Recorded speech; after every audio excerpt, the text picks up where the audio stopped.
Já, komið sæl og velkomin aftur að Rauðaborðinu. Ég heiti María Lilja og hjá mér til að ræða maðkabækur til sölu á Amazon er Bjarki Ármannsson, doktorsnemi í íslenskum málvísindum. Vertu velkomin. Já, takk hérlega. Hvað eru maðkabækur? Já, það eru þetta ekki til neitt sem heitir maðkabækur.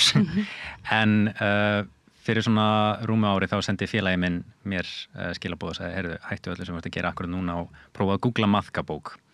Og þá var hann sem sagt það var einhver búinn að benda honum á það að það væru til sölu á Amazon og víðar svona íslenskar gervi matreiðslubækur sem virtust svona sumuleyti eðlilegar en það er að segja voru með mynda mat framan á, voru með höfundanöfn og allt þetta en sem sagt báru þennan ólistuga titil maðkabók steikaða elskamanna heitir ein, maðkabók beikon ástandsins heitir önnur og við vorum í smástund að velta fyrir okkur hvað í veröldinni þetta væri.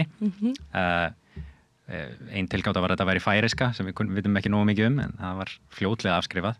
En þetta eru sem sagt gervibækur. Það eru unnar af svona spunagreindar mállíkunum, gervigreindinni og það er, ég kynnt mér þetta örlítið en það er sem sagt ekki mikið mál að búa til svona bækur í dag. Jafnvel á bara 20 eða 100 tungumála í einu. Og það sem gerir líka auðvelt fyrir fólki sem vill kannski prófa að reyna að selja matreiðslubækur og þegar maður hugsa kannski að markaðurinn fyrir þetta sé ekkert rosalega mikill fólk sé ólíklegt til að panta sér bækur sem heita maðkabækur en málið er að í dag þá svo auðvelt hjá Amazon og öðrum fyrirtækjum að sagt, senda inn einhverja rafbók, eitthvað skjal sem þú ert búin að útbúa og þú þarft ekki lengur að þú ert ungur og upprennandi höfundur að sagt, eða sagt, bókaforlag þarf ekki að veðja á það að gera einhvern samning við þig, prenta upp eitthvað upplag af bókum, keyra út í bókabúð og vona að það seljist allt upp. Heldur bara hægt að senda svona dótin á Amazon og Amazon sér að prenta bókina þegar og ef einhver staðar kaupir bókina og þá prenta þið bara akkurat eitt eintak, senda það bara hvert sem í heiminum taka sína þóknun úr hérna verðinu þess að því sem mannskjan borgar fyrir bókina og þá voða lítill svona það voða lítið vesen fyrir fólk að búa til svona bækur og það voða lítill fjárhagsleg áhætta falin í því að moka út svona drasli og treysta á að eða svona gá hvort að eitthvað seljist einhvern tímann og Þannig að þetta er þá bara einhverjar persónur eða það er einhverjar manneskjur hérna baki sem að hafa þá hag í að gefa út bækur þá bara á þú veist 200 tungumálum eitthvað svoleiðis. Já, það er svolítið erfitt að rekja þetta og það er náttúrulega það eru búin til höfundanöfn fyrir bækurnar þannig að maður veit ekki alveg hvað af þessu sama fólkið eða sama einstaklingur sem að gera þetta aftur og aftur.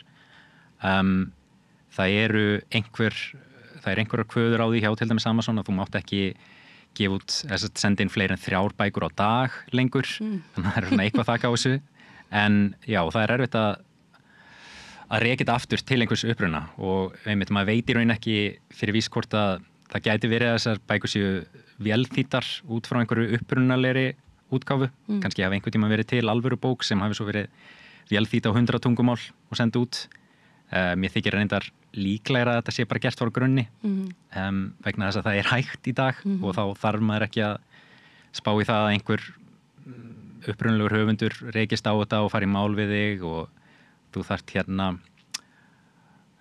þú bara býr þetta til frá grunni manni þykir það svona líklegt út frá hvernig bækurna líta út það er eiginlega aldrei neitt fólk framan á þessu eða svona þekktir einstaklingar eða neitt svoleiðis þetta er bara svona allt frekar plain, svona eða svona, hvað maður segir, svolítið standard, svona stokkmyndir framan á og ekkert neitt svona rosalega frumlegt í heitunum.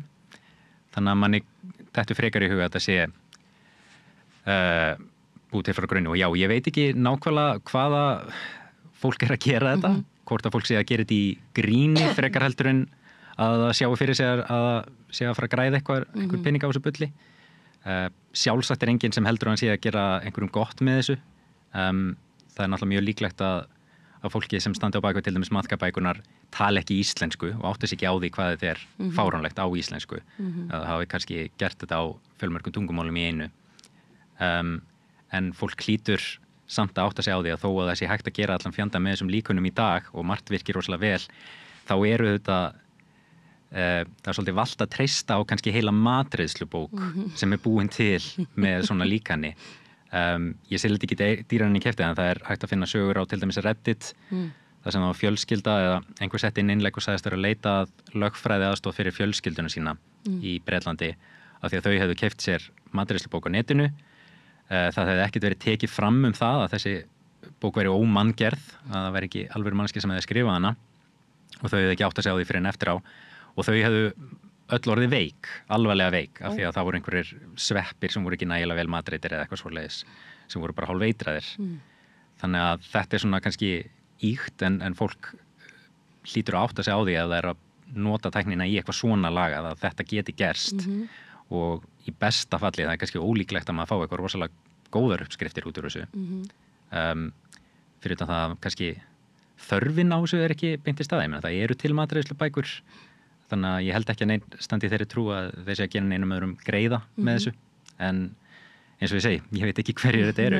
Þetta er svona Spotify, það hefur verið talað um Spotify sem svona stórfyrirtæki búið til svona AI tónlist, einhverja gerfitónlist til þess að fylla upp í svona playlista og annað og þá taka í rauninu höfundaréttin líka til sín, sko. Já. Heldur þetta sé eitthvað svo leiðis? Já, ég held að það sé allavega ekki sko fyrirtækin sjálf sem er á bak við þetta. Ég held að til dæmis Amazon vilji ekkit endilega að það sé verið að móka þessu dótið þannig inn.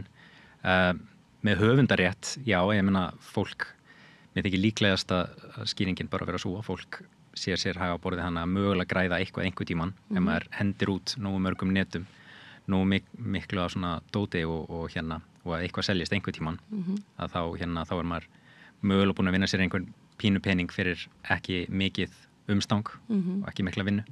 En hvað, nú er oft talað um að Íslands tungumál sé í útrýmingarhættu og það sé og mikil ógn sem steðji að annars með bara fleira fólki og svona breyttara samfélagi.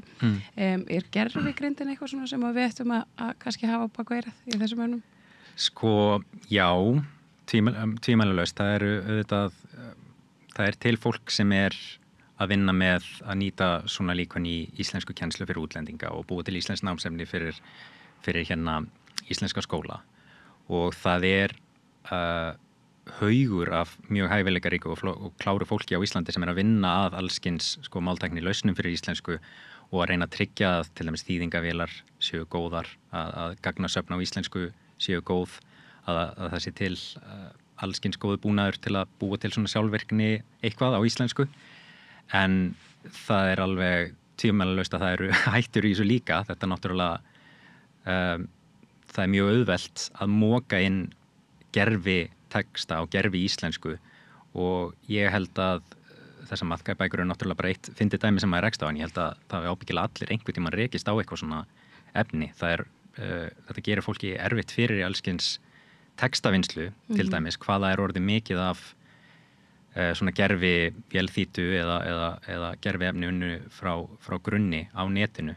Ég man að þegar ég var að aðstoða vinkonu mína við að þýða bók úr ensku sem var fræðileg bók og það var svona allskins orð sem kannski var ekki alveg með á hreinu hvernig einhver hugtök í það orð og svoleið sem hvernig það myndi útleggjast á íslensku og þá dettur mann í huga kannski googla einhvers konar samsetning, ef þetta er eitthvað samsett orð á ensku og googla svipað á íslensku, er þetta til, er þetta eitthvað sem fólk í einhverjum bransan notar og þá þarf maður ofta að geta sín sko, ég man oft lendir maður í því að sikta í gegnum kannski einhverja 10 síður þar sem þetta orð kom fyrir og bara reyna, fyrir ekki, er þetta alvöru og áður maður komst að því að væri það sennilega ekki. Það er bara eiginlega hægt að finna allt á íslensku í dag sem gerir svo erfitt fyrir að sikta í gegnum sko hvað er alvöru málnotkun hjá Íslendingum og hvað ekki og þetta gerir fólki erfitt fyrir að vinna með íslenska texta, þetta gerir fólki erfitt fyrir að læra íslensku upp að vissu marki. Já, ég undar mér það mitt að nú ég marga vini með erlendan bakgrunn sem að vilja óbúslega mikið læra íslensku. Þau eiga kannski ekki auðvelt með að tala íslensku í talmáli því að útlendingar hér þau hafa talað að Íslendingar er svo fljótir að breyta yfir í ensku að því að vera svo óþólumóð og hérna ekki vön því að heyra íslensku með hreim og þau reyða sem mörg hver á einmitt það er svona translate eða svona þýðingaforrit og þetta er oft bölvu vitleisa.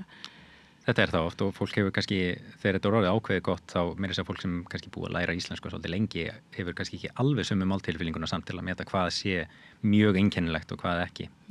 En svo er þetta líka að vissuleyti mögulega fara aftra þróuninni í gervigreindinni sjálfri eða hvernig sem maður orðað það áframhaldandi þróun á þessum líkunum vegna þess að þessi stóru mállíkun í dag, þessi GPT og Claude og allt þetta sem eru orðin þokkalega fær í íslensku í mjög mörgum verkefnum og geta búið til íslenskan texta í mjög mörgum aðstæðum sem er svona þokkalega og hann er alltaf að vera betri en það er spurning, þessi líkun eru þjálfuð á efni sem er tekið af netinu og þessi allra stærstu líkun eru þjálfuð á það miklu efni að þau eru svona innan gæsalappa nánast að fara að vera búin með internetið það er í alvöru vandamál sem er talað í þessum bransa, það er bara eitt internet og það kemur ekkert endalaust hratt inn af nýju dóti þannig að þau fara að rekast á svolítinn vegg og hvað gerist þá þegar allt eða sífellt hærra hlutfall af nýju efni sem kemur inn á netið er bull sem er hérna búið til af þessu líkunum sem Já, þau eru svona farin að fæða sig sjálf Þau eru farin að því og það er alveg svolítið síðan og það er markvisst unni með það að vissuleyti hjá sem stóru fyrirtækjum að láta líkunin búa til texta sem er svo settur inn í þjálfunargögn fyrir næstu og það skilar árangur upp að vissu marki en það er líka alveg þekkt og rannsóknir hafa sýnt fram á það að eftir ákveðin tímapunkt ef það er að vera að þjálfa líkan á sífellt meira af sínu eigin eða gerfi úttaki úr öðrum líkunum að þá leiða til algjörns hruns eða þetta er kallað model collapse á ensku það bara líkurinn fara að standa sig mun verð og þetta er alvöru vandamál þá upp á að gera til dæmis betri líkun fyrir íslensku að nú er íslenska til dæmis tungumál sem tiltölulega fáir kunna og til þess að leggja mat á það hvað er íslensku texti og hvað ekki þegar það er verið að sækja efni á netinu til að þjálfa og þá eru notaða sjálfvirkar aðferðir. Þessar sjálfvirkar aðferðir eru ekki pottþéttar. Þær munu til dæmis pikka upp maðkabók og flokka sem íslenskan texta, lýsingarnar þannig að þó að mér og þér þykir þetta fáránlegu texti, þá mun þetta samt vera merkt sem íslenska og fer þá, ef það er verið að halda utanum tungumáladreifingu í þessum líkunum, það fer þá bara inn í líkanið sem íslenska og að einhverju leyti má alveg búast við því að þetta skemmi líkunin eða dragi úr framistöðu þeirra. Þetta sé allavega ákveði vandamál sem að og þá er ekki lengur þá er spurningin, mun þetta því að það að þróunin fyrir íslensku í þessum líkunum sem allar þessar vélþýðingarlausnir og allt í dag byggja á að íslenska sé þá ekki að fara að batna endalaust, að íslensku kunnáttarlíkanna, ef maður getur sagt sem svo, sé ekki að fara að batna, maður veit það ekki, en þetta er til dæmis eitt af alvöru vandamálum sem verða til við það að það er verið að móka svona miklu gerviefni inn á netið. Og svona, já, þessi brotna íslenska sem að kannski fólk reyði sig á bæði í námi og bara svona bara sem hobby, ég meina eins og þú nefndir chat, GPT og þessi forrit er þetta að fara að hafa einhver áhrif á fólk sem talar íslensku, bara eins og ungt fólk? Það er ekki útilokað, en það er auðvitað frekar stór spurning, Ég held að svo miklu leyti sem að það sé eitthvað hægt að tengja þetta saman, þá held ég að það hvernig ungt fólk á Íslandi talar íslensku í framtíðinni sé að fara að mótast að miklu leyti af því hvað það er mikið af ensku efni sérstaklega í málumhverfið þeirra sem er sem er alltaf umlíkjandi, það er í öllu sem þau gera sem er skemmtilegt, það er enska er á YouTube og enska er á TikTok og enska er í tölvuleikjunum og allt þetta. Þannig að ensk áhrif munu sennilega, þetta eru stóra spurningar sem við erum að ræða hérna, munu sennilega hafa áhrif á bara setningagerð og máltilfinningu ungs fólks bara áfram og það alveg tengt því kannski að þessi líkön byggja fyrst og fremst á ensku. Enska það tungumál sem þau eru þjálfuð langmest á og eru langbest í. Og það er og þau þá kannski þessi líkön horfa þá frekar til beyginga og svona hefða í svona enskumálum hverju frekar heldur en í þeim sem að ertu að meina það? Já, sko, þetta bara mjög áhugaverð spurning og eitthvað sem við erum bara rétt að byrja að rannsaka af alvöru fyrir íslensku en það alveg hægt að ímynda sér það að sko líkan sem að langmestu leyti þjálfaða á ensku muni að það muni hafa áhrif á íslensku getu þeirra.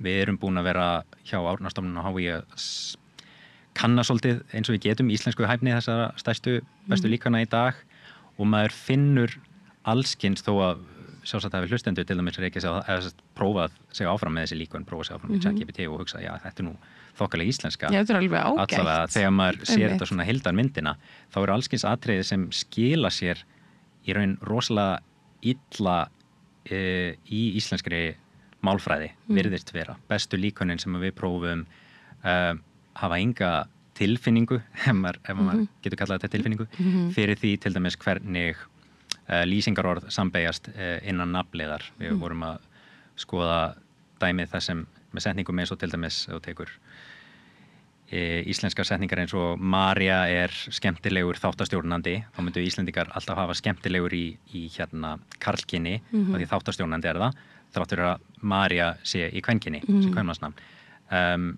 Þetta atriði sem að Íslendingar eru 100% sammála. Við gerðum könnun í vetur það sem prófum held ég tæplega 200 manns og þá voru 99% svara það sem voru beðin að leggja dóm á setningar eins og þá til dæmis María skemmtileg þáttastjórnandi eða María skemmtilegur þáttastjórnandi. Það engin óvissa það hvort sé rétt og hvort sé rangt í þessu eða að þetta sé rétt og að hitt sé rangt. Þetta ekki prófað á sama tíma og svo prófuðu fólk líka í því að þýða úr ensku það sem þetta tvírætt og gá hvað kemur út úr því.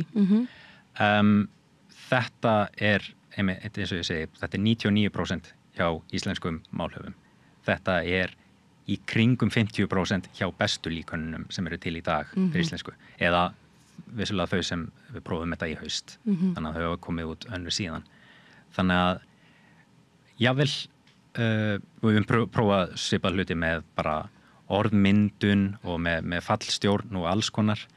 Þannig að hluti sem eru alveg sko á einn veginn í íslensku. Það engin spurning það hvernig þetta í máli Íslendinga. Jável þó að þessi líkun sem við þjálfuð á sko margfalt meira af íslenskum texta, meira sér íslenskum texta heldur en þú og ég munum sko sjá yfir ævina, þá þetta samt ekki að skila sér í svona, hvað skal ég segja, þeirri formgerð sem við erum með. Þau tilenga sér ekki sömu reglunar út frá sama gagnamagni og ekki eins og nálægt í. Þetta svo mikið gisk enn sem komið Þannig að svona smáatriði ef til dæmis íslensk börn ég skal fara að hætta að tala bráðum Nei, þú mátt bara tala svo lengi og vilt En þess að íslensk grunnskólabörn til dæmis að nota þetta mjög mikið með textavinnslu við ritgerðaskrif ef að fólk að nota þetta til að búa til ég tala nú ekki afþreyingarefni eða lesefni fyrir fyrir hvort annað og fyrir íslensk ungmenni. Það alls ekki útilokað að dropinn hóli steinin og eitthvað muni á endanum hafa áhrif á máltilfinningu fólks. Eins og þú segir, þetta meira tilfinning og gervigreindin ekki orðin greindari en svo hún hefur ekki þessa sömu tilfinningar. Nei, þetta náttúrulega og byrst ég bara frá tilfinningum þá líka hægt að bara líta á þetta sem bara mynstur. Þú þarft í raun ekkert að vita mikið til dæmis líffræðilegt kyn út í heimi til þess að átta sig á hvernig kynbeyging virkar á íslenskum nafnorðum og við gerum það ekki. Ég meina börn gera það ekki. Börn fatta bara að bolli karlkyns og borðir hvorukyns og þá beygjast orðin svona og þetta alltaf svona samræmi án þess að það byggi í raun á mikilli vitneskju það hvernig heimurinn virkar eða eitthvað slíkt. Þannig að maður hefði haldið að svona verkefni til dæmis ætti að vera alveg borðleggjandi fyrir líkan sem matað á texta eingöngu og á að vera sem sagt, þjálfa til þess að greina mynstur í textanum og fatta hvað passa saman, hvað kemur eftir hverju, sem það eina sem þessi líkun í raun þjálfu til þess að gera og allt hitt sem þau kunna gera kemur bara sem einhvers konar plús ofan á það þegar þau eru búin að læra svona mörg mynstur í textaröð. Þannig að já, það svolítið merkilegt myndi ég segja að hvað sumt virðist skila sér hægt í til dæmis íslensku og hver áhrifin verða, það bara ekki alveg gott að segja á þessum tímapunkti. Nei. En já, maður svona ímyndi sér að það geti alveg haft áhrif á einhvern, fólk sem að læra íslensku að öðru máli eða ungbönn, jafnvel, sem eru svona mötuð á afþrengræfni eða tölvuleikjum, jafnvel. Nú eru svona vélþýðingar inn í alls konar þannig efni, ég meina það hægt að texta og dubba og YouTube og annað slíkt og það þó yfirleitt ekki, það ekki leikarar eða texta þýðendur sem eru þar að baki, heldur það einmitt einhvers konar vél. Þannig að þetta virkilega áhugavert, en kannski sko veistu með bara svona aftur að maðkabókunum. Já, maðkabækunar. Já, veistu sko einhver sala á þessu? Einhver sem kaupir þetta? Ég sko veit það ekki. Félagi minn sendi mér eftir að ég sendi frá mér þessa bloggfærslu sem svona vakti meiri athygli heldur en ég bjóst við. Það nú sennilega enginn keypt þetta áður en þú byrjar að skrifa það. Hvernig líður þér með það ef fólk væri núna að kaupa þetta á fullu í djóki? Ég hugsaði það, sko. Ég hugsaði alveg á það ennú svolítið fyndið að eiga þessa bók. Sko ég að reyna að agitera fyrir því að Árnastofnun splæsi í eintak hjá mér, svona eiginlega grínlaust, sko, bara upp á að rannsaka. Ég meina, við vitum ekki, þetta væntanlega þetta þannig að ef þú klikkar á þetta, þá færðu heila bók full af uppskriftum og ég meina, hvernig textin svona heilt yfir. En nei, ég veit ekki sölutölunar og svona hjarta og hugurinn segir mér að sennilega séu nú ekki mjög margir búnir að kaupa þetta. Það má líka nefna það að þó að maðkabók hafi verið svona svolítið finnasta atriði í þessu, þá prófaði ég líka að leita, ég prófaði að leita maðkabók á Amazon þegar ég skrifaði henni pistil daginn og ég held að ég hafi fengið 14 maðkabækur. Wow. Svo prófaði ég að leita matreiðslubók og þær komu, held ég, 60 eða eitthvað svo leist ef við bótar á íslensku, engin þeirra ekta. Wow. Virðist allavega í fljótu bræði. Nei, það sem kannski svona skerhelst úr það eru nöfnin, þau eru sérstök. Nöfnin eru sérstök, ég reyndi að fletta þessu upp, sko, meira þess að þau sem manni finnst, ég vona ég sé ekki móðganinn, en þau sem komu mér spánst fyrir sjónir, þau reyndust vera alvöru nöfn í þjóðskrá, það var hérna Málvina og það var Kaðlín, Njála sem fornafn, ég kannast ekki við það að hafa heyrt það, en þetta eru nöfn sem eru til í þjóðskrá, þannig að þau eru ekki spunnin alveg frá rótum, en en nöfnin í heild eru ekki til, allavega mjög mörg þeirra. Og já, það sem bendir á þetta hérna bæði höfundarnöfnin, lýsingarnar á bókunum textin alveg þess og kruss, og þó að matreiðslubækur heiti matreiðslubækur en ekki maðkabækur, þá eru allskins hérna ógrammatísk, ein heitir ítalsk matreiðslubók, önnur heitir, svo eru sumar sem eru bara fyndnar, ég kann ekki einu svona útskýra af hverju, ein heitir bara matreiðslubók háskólans, ég veit ekki af hverju mér fannst það svona ógeðslega fyndið, bara mynda einhverju fólki framan á, matreiðslubók háskólans. Þannig að það hægt að horfa ýmislegt og maður hugsa bara að það getur ekki verið að þetta sé, eða maður sér það líka sérstaklega á lýsingunum þegar það kemur langur texti á samfelldri íslensku þá sem það var engin íslensku mælandi manneskja sem skrifaði þetta.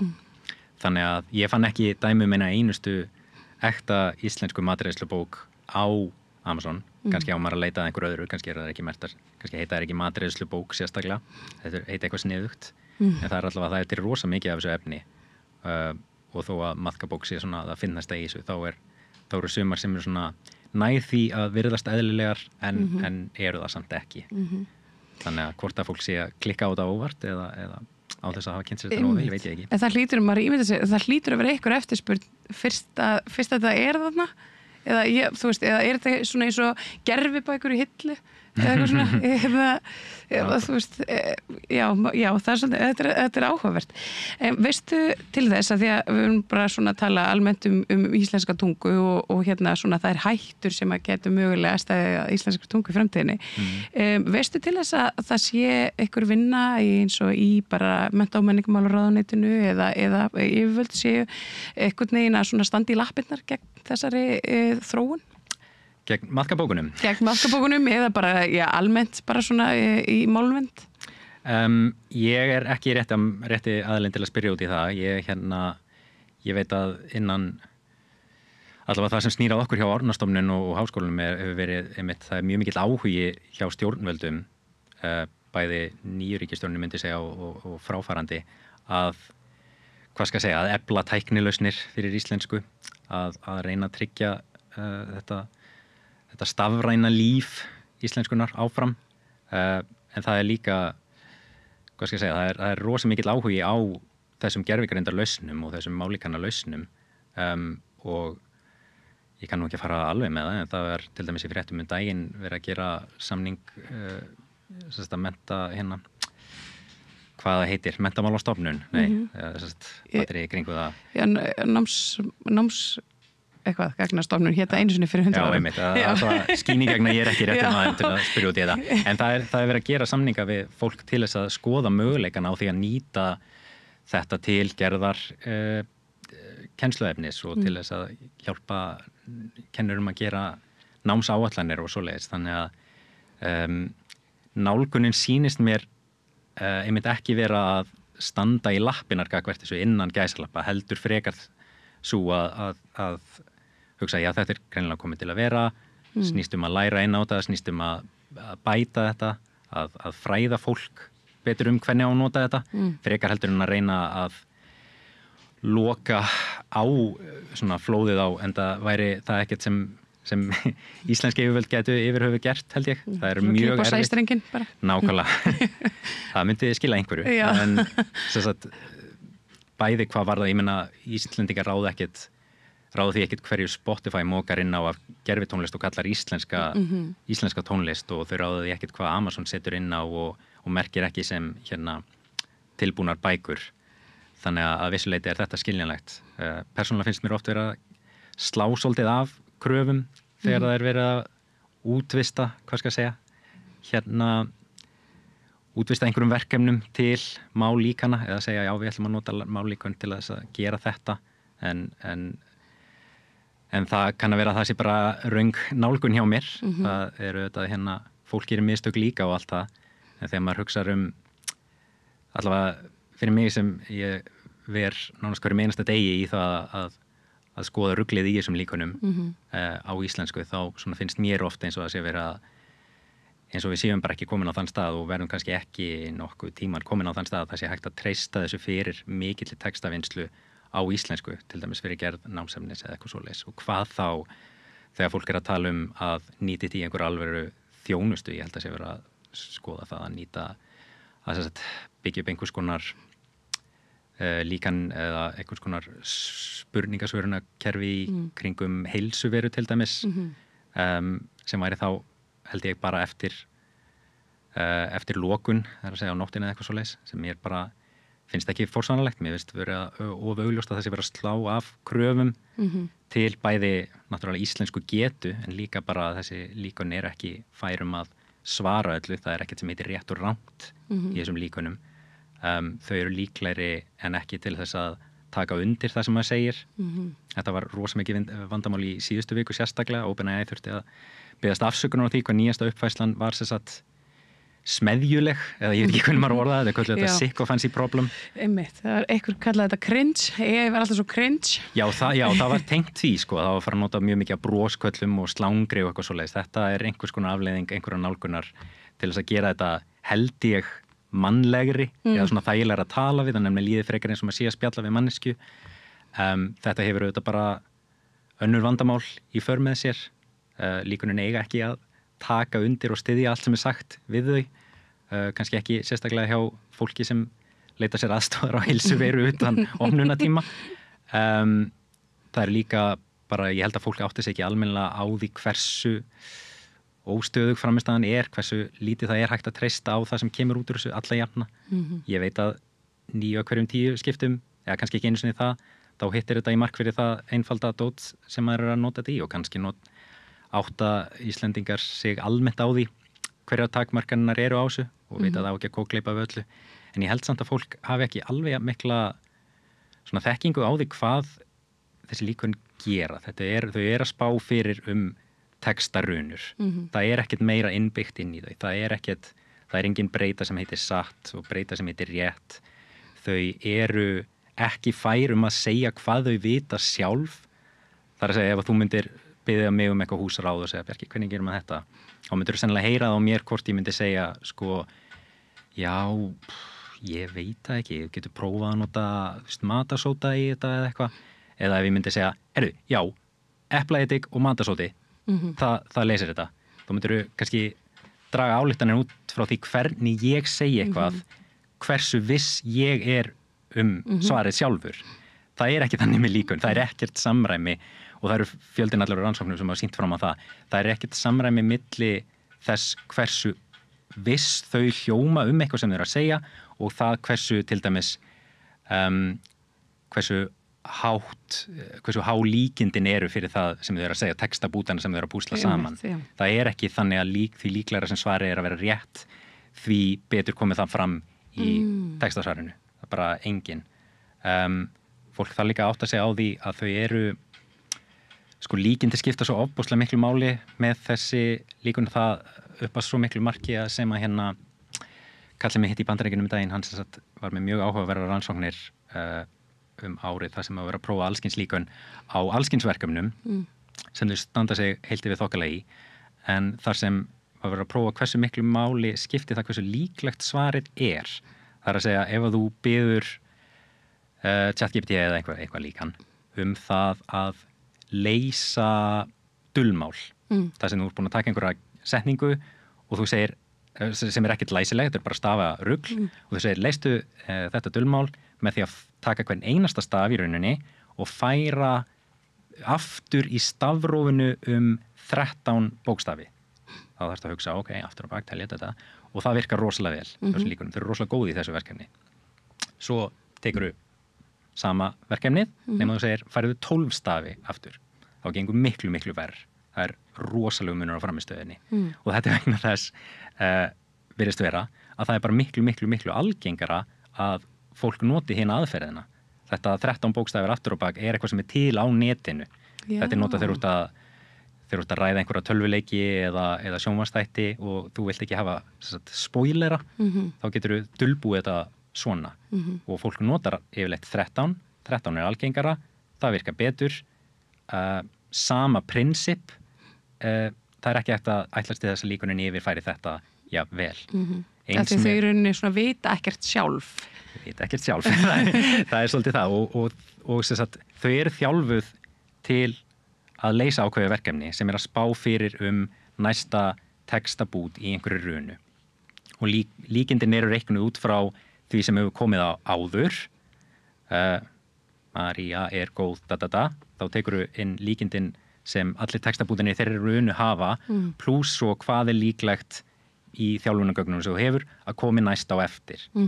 Það það eina sem eru þjálfuð til að gera og það í raun náttúrulega alveg stórmagnað hvað þau komast langt á þessu. Þessi líkun náttúrulega orðin miklu betri heldur en fólk sem eru að vinna í þessum bransa hélt fyrir nokkrum árum að þau gætu orðið út frá bara þessu. En þetta bara þetta og þess vegna hefur svo mikil áhrif sko líkindin hvort að rétta svari sem á að koma næst sé líklegt, það að segja sé algengt eða ekki, hefur svo rosalega mikil áhrif á framistöðuna. Þetta eins með sko, þú getur beðið líkunin að telja runu, ég myndi bara gera F, teldu fyrir mig F-in í þessari runu. Ef að svarið akkurat 30, þá mun líklegra að líkan gera það rétt heldur en ef svarið 29 eða 31. Af því að 30 víst, skils mér, bara miklu, miklu algengari tala í svona málheildum. Þannig að það eru allskins svona atriði sem hafa miklu meira áhrif á framistöðuna heldur en ég held að fólk gerir sig grein fyrir að því svona atriði skipta okkur engu máli. Þú veist, við teljum bara Við lærum hvernig það virkar að telja og svo beitum við bara þeirri aðferð. Við áttum okkur því, ok, ég á að fara 12 stafi aftur í stafrófinu, ég tek bara þá aðferð og beitinni á þetta. Þau virka ekki þannig. Þetta er mjög áhugavert. Nú er ég búin að gleyma hvað ég ætla að segja, hvað ég ætla að spyrja þig. Bist innilega forláts. Það er nú bara allt í góðu. Ýmislegt sem að gerast hér fyrir borðið.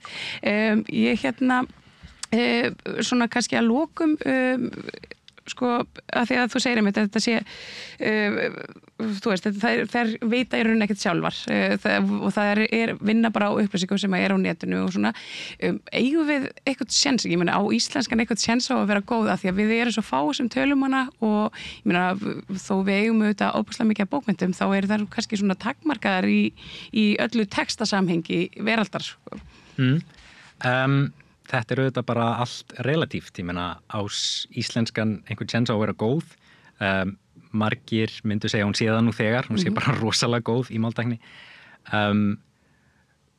Munum við halda áfram í sömu átt, ég veit að ekki það fer eftir við hvað maður miðar, það eru auðvitað, við erum fá en við erum tiltölulega, hvað skal ég segja, mjög rík og mjög vel menntuð þjóð sem býr að mjög mörgu, mjög góðu, bæði hvað varðar textasöfn og bara hvað við búið að rituðu máli lengi og rituðum heimildum, en líka bara, ég meina það eru milljóna mál út í heimi sem hafa ekki sama infrastruktúr og við höfum á íslensku, bara ekki nærri því, bara því að aðgengi að tölvum og menntun og peningum er ekki það sama. Þannig að þekkingin er ekki til stað. Þekkingin er rosalega góð á Íslandi og það er þess vegna sem íslenskan stendur jafn vel og hún gerir. Það er ekki að því það eru svo margir sem tala hana. Þannig að ég myndi segja að staðan sé ekkert skelfileg hvað varðar svona stöðu íslenskunar í þessum tækni heimi. Við erum að hugsa um framhaldið og hvernig þessi stóru málíkön munu hafa áhrif á íslensku kunnáttu, samfélagið, bara tæknina sem við reyðum okkur á, það eru mjög margar mjög stórar og góða spurningar sem verður bara að koma svolítið í ljós hvernig þetta þróast. Ég er ekki alneikvæður gagnvart þessu, þó ég kannski hljómið þannig stundum.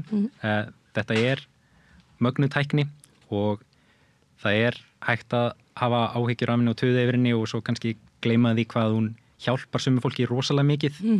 Fólk sem treystir sér á raddgervla eða hvað, bara til að komast í gennum daginn. Þannig að maður getur ekki litið fram hjá því og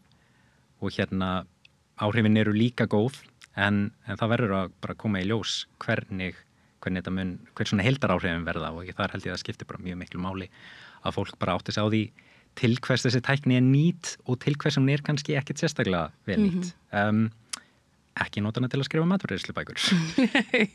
og þarna verður þú á tánum fyrir okkur sem málvísindamaður og doktorsnemi. Maður reynir. Já, þakka kærlega Bjarki fyrir að koma hingað að Rauðaborðinu og fræða okkur aðeins um íslenska tungu og gervigreind. Þetta var virkilega áhugavert spjall. Takk kærlega sömuleiðis.